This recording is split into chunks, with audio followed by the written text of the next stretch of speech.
Brighter Grammar Book 1. Lesson 11. Brighter Grammar Book 1.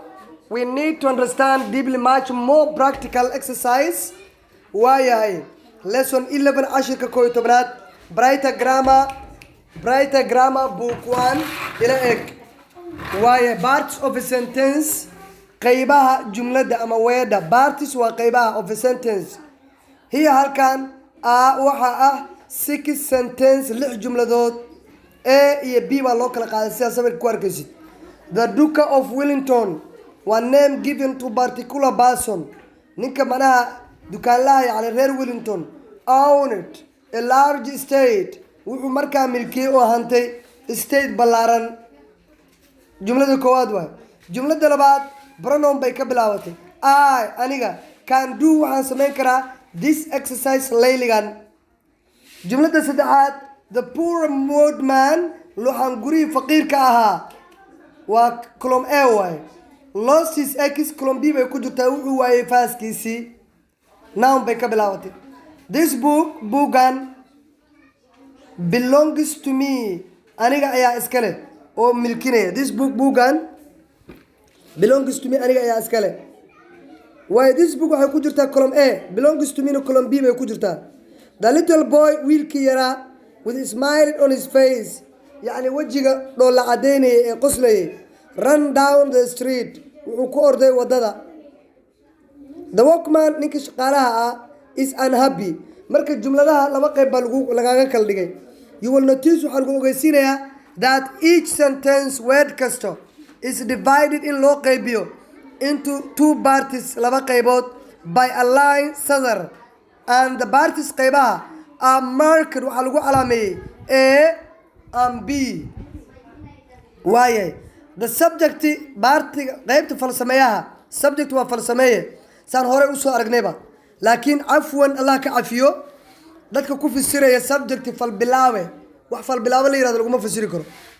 The subject falsameeyaha baarti A qaybta mana A ku jirto the Duke of Wellington co I laba the poor woodman saddex this book afar the boy wiilka the little boy with a smile on his face shan the workman lixda mana jumlo ama eray contains waxay ku jiraan waxa ku jiro ama ay ka kooban yihiin the person qofka or ama thing shayga the person qofka or ama thing shayga to whom we are talking about in a sentence and jumlada kaga sheekeynayna.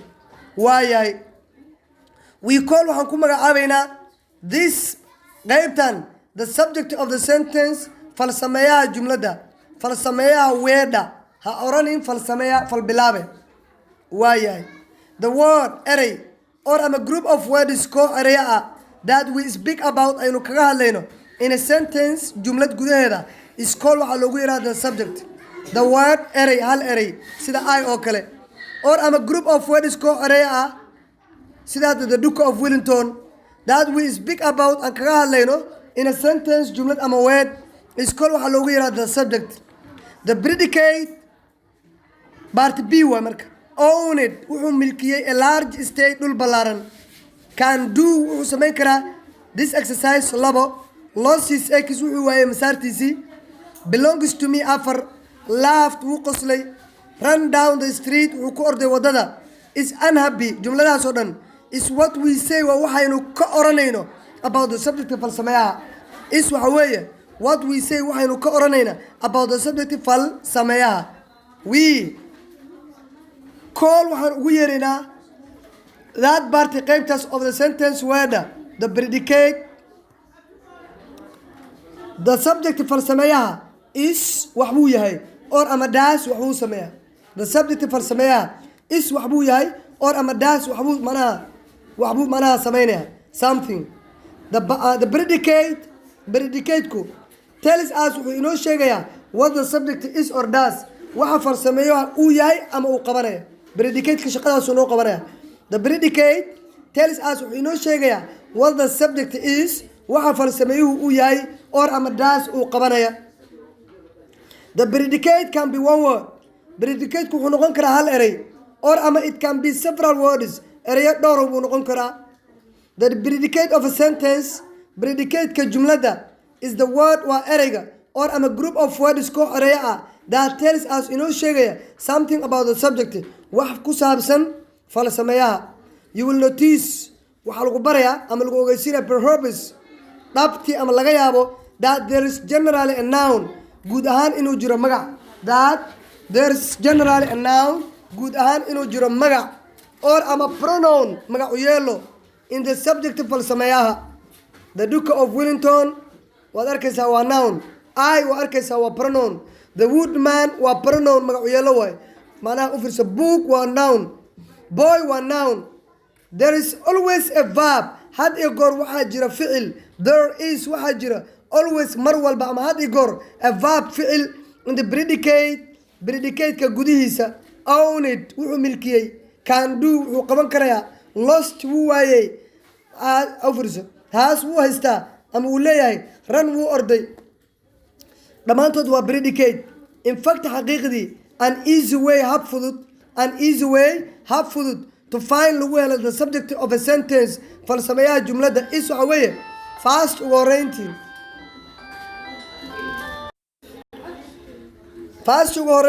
first of all to pick out si loo soo saaro the verb ficilka and ask it lisu weydiiyo who kuma or ama what waa maxay.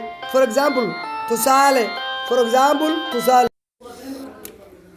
waayahay waxaa lagu yidhi marka for example tusaale the little boy wiilkii yaraa run down wuxuu ku orday the street wadada. The verb ficilku is run waay. Who run kuma orday marka, who run kuma orday, su-aal baa imaanayso. Answer ka jawaab, the little boy wiilkii yaraa baa orday. Marka markiiba subjectii waa kuu soo baxay falsameeyihii. Dan kadib the little boy baa la oranaya. The little boy maxay noqonaysaa is the subject waa falsameeyaha of the sentence jumlada. Or ama tag soo qaado the sentence jumlada. This book buugan belongs to me, aniga ayaa iskale. The verb ficilku is wuxuu noqonayaa belongs. What belongs marka maxaa mana waxaa la leeyahay waa maxay? Answer the book. Dan kadib the buugu is the subject waa falsameeyaha of the sentence jumlada. Halkaas ayuu noo joogayaa cashirkeennii Brighter Grammar Book 1 lesson 11. Thank you very much.